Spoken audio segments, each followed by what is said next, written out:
Hello, hello, hello. Good evening, good evening. My name is Lakeisha Hines, and you're watching the Firestarter Show. I am here every Thursday at 7 p.m. Eastern Standard Time, and I'm so excited to be here with you all this evening. So excited.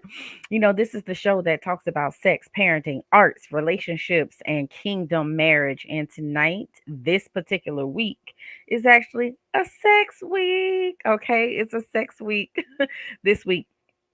And what we're talking about is how to have a fulfilling sex life while married. While married, you totally can have fulfilling sex in your marriage. And we're going to talk about how. I believe it's a three-part series that we are doing. And so tonight is session one,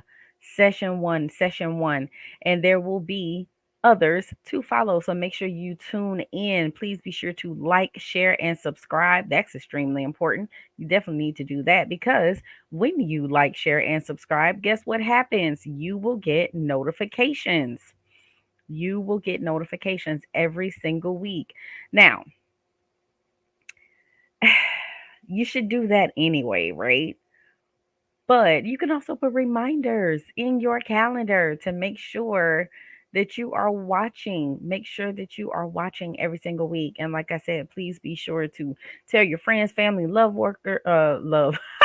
friends, family, coworkers, and loved ones about the Firestarter show. I would greatly, greatly appreciate that. So this is a six-part series. I think I said three, but it's six. We're going to double that, six-part series. And tonight is actually part one. So we're going to go ahead and dive right in because super excited about this topic. So we're gonna get into it. Okay. Please be completely free to put any comments or questions in the chat. I will gladly answer them for you. Now that happens live. And so you do need to be watching live so I can answer your questions live, right? But let's go. Let's go. Let's go. All right. Fulfilling sex in marriage. Now, I know that many of you know this, right? But we're just going to put a little foundation out there just to make sure we're on the same page. So, there are, I would say, many, many reasons why people get divorced, why there's marital conflict in the relationship. But I would say the top five reasons for conflict in the marriage would be parenting, in laws, finances, communication, and sex. And this isn't necessarily in order, okay? These are just the top five things, all right? And so we're focusing on one of those, which is sex. I would say, you know, finances is a really, really big one. It's a really, really big one. However, sex is one of those that tends to really have a devastating impact on the marriage and can really shake that foundation of that marriage and rock that marriage to its core. And so when we look at the sexual temperature within the marriage, it's often defined as the level of mutual sexual satisfaction, which usually reflects the overall health of the marriage. So if a marriage is healthy and connected, then both partners typically will report relatively frequent and fulfilling sex. On the contrary, if a marriage is unhealthy and disconnected, one or both partners usually will report infrequent and unsatisfying sexual contact. Sex also is usually one of the first things to enter into a romantic relationship when things are going well, and one of the first things to disappear when things are not going well. So, oftentimes, men feel sexually unsatisfied in their marriages, while women tend to feel used for their bodies. So, learning how to have a fulfilling sex life within the confines of your marriage is essential. And the first step to satisfying sex is developing a close friendship with your spouse. Sex is typically one of the most powerful forces on earth. And that is evident by the high rate of sexual misconduct that we see all around us, inside and outside of the church. People getting caught up left and right, doing things they know they're not supposed to do. And infidelity is literally running rampant throughout Christian marriages. And we know, unfortunately, that this isn't an uncommon story for there to be a man or woman of the cloth caught up in some type of extramarital affair. So we know that God created sex, and therefore he knows how destructive it can be if it's used in the wrong context, which is why he set very specific boundaries for sex within marriage. We know that God has our best interest in mind, and he wants us to live excuse me, he wants us to live abundantly, following his mandates though, just like everything else in the Bible. And so we have to make sure that we are operating within the confines of what it is that God designed sex to be, within the confines of marriage. All right.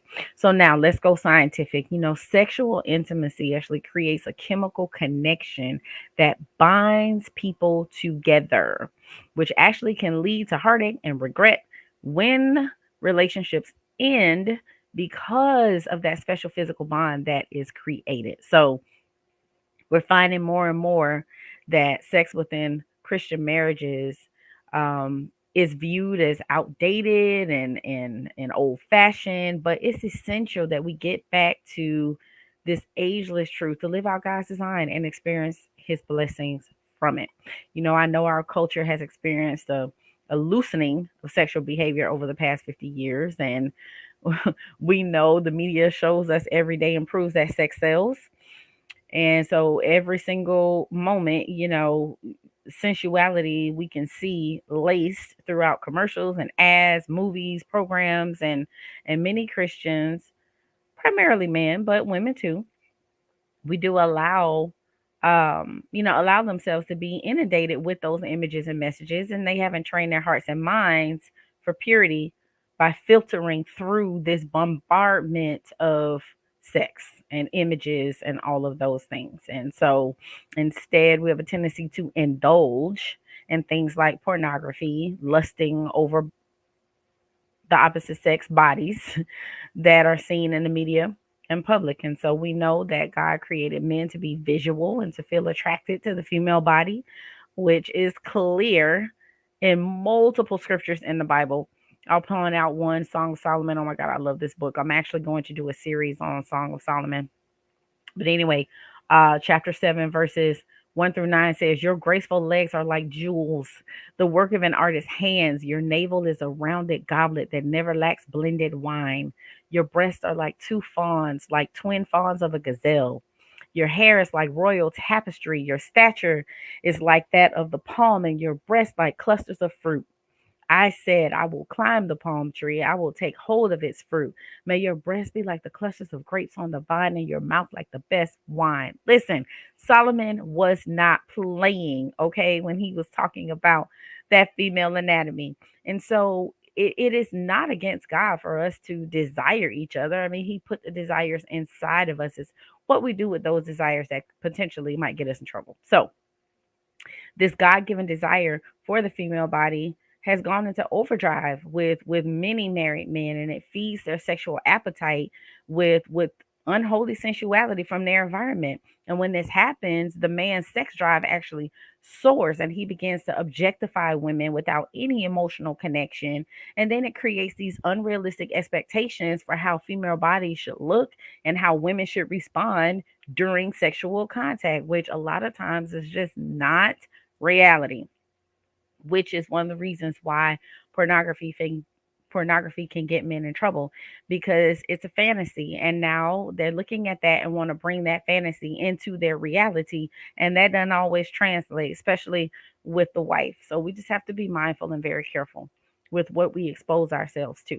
So tonight we're talking about the very first step to fulfilling Christian sex within marriage, and the very first step is husbands needing to strive towards sexual purity. Okay. Lakeisha, what are you talking about with this sexual purity? We talk about purity and sex when we're talking about virginity, right? That's not what I'm talking about tonight. Because obviously we've already crossed that threshold, okay? So, the first step to more satisfying sexual intimacy within marriage is for husbands to clean up their sexual practices. Men have to learn how to develop eyes for their wife and their wife alone. They have got to guard their eyes, their minds, and their hearts. They've got to put filters on the computer and the TV so they're not so readily accessible to sensuality, which is all around us. If there are any magazines or um, websites or any social media platforms that are feeding them sexually, they need to remove themselves from that. They need accountability partners to have discussions about their sexual purity on a regular basis. And a heart change has to occur. A heart change must occur because the motivation has to be to glorify God more so than gratifying the desires of the flesh, right? Because we're all tempted. We all have eyes and they work and shoot. Those of you who wear glasses, we got a pair, like we got two pairs, right? So we have to really work on what we allow into these eye sockets, right? And so we need to view each sensually arousing linger onto another male or woman beyond our spouses as a sin. Ephesians 5 and 3 says there must not be even a hint of sexual immorality. So men specifically, you have to starve that sexual beast within you that has been having this well-fed diet for years and years and years and years. Because if you've never thought about it, never been taught to do anything different, you've been doing it for years. And literally, like I said, naturally, men are visual and they are stimulated by what it is that they see. So it's hard. And especially when, ladies, when we're walking around and we have dress, I'm not saying you can't do it, but I'm saying it's tempting. So I get it. It's all around you. But you have to guard your eyes, you have to guard your mind, you have to change your heart. You've got to regain control of your sexuality rather than feeling like your sexuality controls you. You also have to become more transparent with your wives by sharing your sexual temptation and your struggles. And when you do that, you build trust with your spouse and collaboration. So I'm not saying it's easy. It will be tough having conversations about sex with your spouse. They can be challenging, they can be difficult, but it's necessary. We have to have open and honest conversations with each other if we truly want our marriages to thrive. Okay, so I know this is easier said than done. You want to know how, in God's name, are we supposed to deal with these sexual temptations? And I know I'm focused on husbands, but wives, you get tempted too. You're at the gym and you see muscles bulging everywhere, if that's what does it for you, then you also may be lusting after someone. So I'm talking to both of you, but I'm focusing on the men right now because you all naturally are wired to be attracted and visually stimulated to women's bodies. Okay. But just know I'm equal opportunity. So the first thing you want to do is avoid tempting situations. That is number one. Stay away from traps. The last thing you want to do is find yourself alone with someone who you are attracted to. And it could be images or an actual person. So you need to make sure that you're always in a public space. If you're around members of the opposite sex or you're in a group, there have to be boundaries set around your phone, computer, TV. Find a partner who's willing to help you with accountability, right? So you want to avoid tempting some situations. The next thing you want to do is count the cost. Consider the consequences. Think about the object of your desire and think about the consequences of specific actions. Is it going to help you or is it going to hurt you? Is it going to help your marriage or hurt your marriage? How would your spouse respond if they knew? Think about where your actions can lead and imagine your spouse finding out. Do you want to deal with the fallout of that? Always be thinking about the end game. Where do you want to be? Are your thoughts and actions leading you there? And here's the thing, If you have already been in a position where you've done something necessarily that you didn't intend to do, that you didn't want to do, you still count the cost.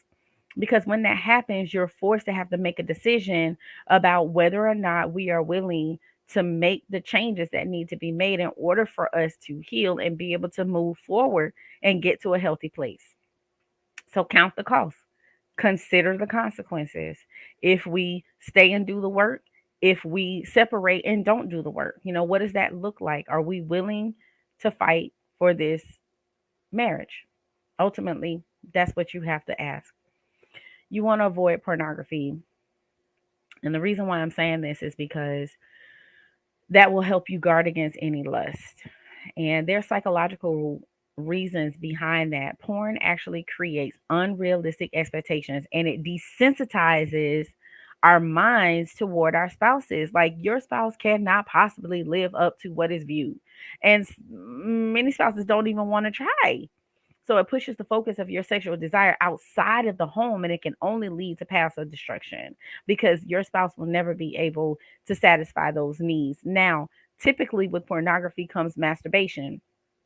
And what happens with that is if you masturbate too much and you're using pornography to get you stimulated, then what can happen is you will have difficulty not only becoming aroused when you're with your spouse, also you will have difficulty achieving orgasm because it's a solo act versus a joint act. So you have to guard yourself against that as well. The next thing you want to do is use social media with caution. There are many benefits to social media. I use it. Obviously, my platform is on social media, but there's so many pitfalls as well. We get reunited from people from our past. We get introduced to new people. Old sparks can be renewed or new ones can be lit. So for married people, this can be very, very dangerous. So we just have to remain alert to our true intentions when we're using social media. You also want to question your intent. Most times when our minds are wandering sexually, we really aren't seeking pure sex. We're seeking to replace something that's missing in our lives and our relationship. And it also could be that we're trying to distract ourselves from dealing with something difficult. So it'll be specific to everybody's experiences, but you have to figure out the root issue and work to correct that issue. Next, you want to practice sexual intimacy. There's no way to go back to how you felt when your relationship was new, but there's certainly plenty ways to regain that level of relational excitement, right? So you want to practice sexual intimacy. How do you do that? Work on your communication, have date nights, passionate kissing, thoughtful gestures. Those are just some examples. Because when our minds and hearts are occupied in the right place, sexual lust has little room to operate. And I'll just say this too with that sexual intimacy, for men, pretty much as it comes to stimulation and arousal, pretty much goes from your eyes to your penis. For women, the pathway is a little longer. We need to be stimulated mentally, stimulated emotionally, right? And then our vagina gets involved. So we need that sexual intimacy for both parties, but probably more so for women because we need and desire and crave those connections mentally and emotionally. All right. Next thing you want to do is choose your friends wisely. Excuse me. When you're battling sexual temptation, there are so many people we can find that will encourage that, enable that, and set that up for you. And you can still be friends, but you got to avoid joining them in their poor relational choices and not allow yourself to be around people that are going to encourage you to do the wrong thing. All right. So you do have to choose your friends wisely. You want to keep your standards high, you know um there's so many temptations that are out there, but we have to hold ourselves to the highest moral standards. We have to have self-discipline in all areas of our lives, and that leads to positive results. We have to have discipline with what we eat and how we take care of our bodies and how we parent and all those things. So it's the same thing as it pertains to temptations. We have to keep our standards high. You have to redirect your passion. If you're being controlled by untamed lust, you have to direct that passion in positive directions.